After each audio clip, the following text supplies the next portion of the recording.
大家好，今天给大家开箱的手机是联想 J5 Pro。这台机器的话，不要在意一些细节，这台机器是我们回收回来的二手的，然后我们用二手的给大家开个箱，就是没有那个撕膜的过程的啊，就不用在意这些细节。首先呢，这个包装比较特别啊，它是这样子打开的，这个台是6+128的啊，今天刚收的。然后呢，我们把它这边有个抽拉的地方，拉开，好。手机就在右边这边了，哎，屏幕是亮的，你不要在意这些细节。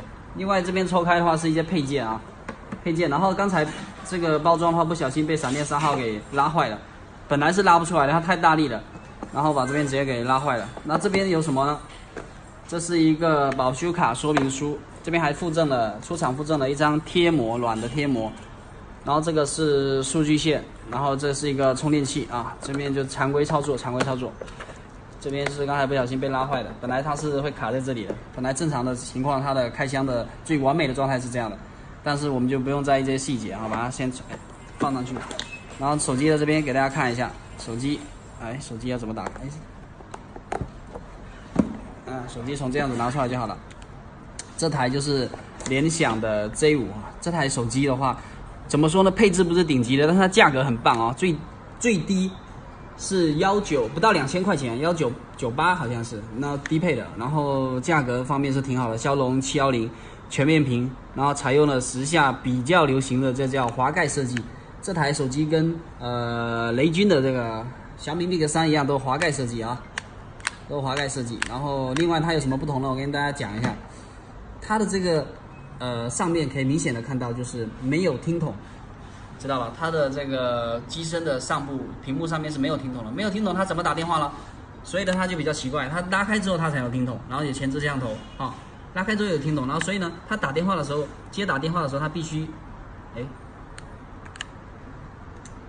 接打电话的时候它必须，然后打比方打10010啊，100不能打这个，这个的时候你是打不出去电话的，它会显示你向下滑盖呼出才行，你用向下滑，好，然后这时候就可以打了，然后可以挂掉啊。然后这个的话就是它的这个设计比较独特的地方。另外的话，我在看发布会参数的时候，说这台手机是有立体扬声器的。立体扬声器的意思就是上下也可以发声，下面也可以发声。但它这个盖上的它怎么发声呢？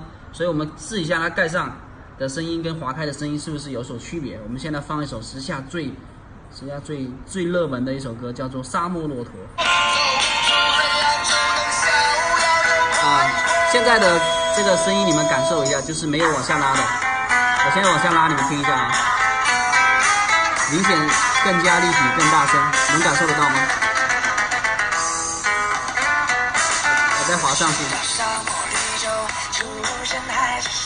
也就是说，如果你想感受它的立体声外放的话，你得把这个滑盖滑开，声音从这里还是从底下出来，双方的。然后滑上的话，声音会变得稍微干瘪一点。所以这就是这台很香的、价格很香的联想 J5 Pro 的这个简单的一个开箱哦。我们的详细视频到时候会跟荣耀 Mate 2还有小米 Mix 3总共3台滑盖机，我们做一个简单的这个叫做对比体验吧啊。现在目前的话，我已经有2台手机到手了，现在还差一台荣耀 Mate 2。如果有网友的话要把荣耀 Mate 2卖给我们的话，就给我们去评测回收网站回收的话，那真的最好了哈。现在缺一台荣耀 Mate 2哈，不想买全新的，想要收一台二手的来评测，你们记得去支持一下我们的去评测回收啊。就这样哈，拜拜。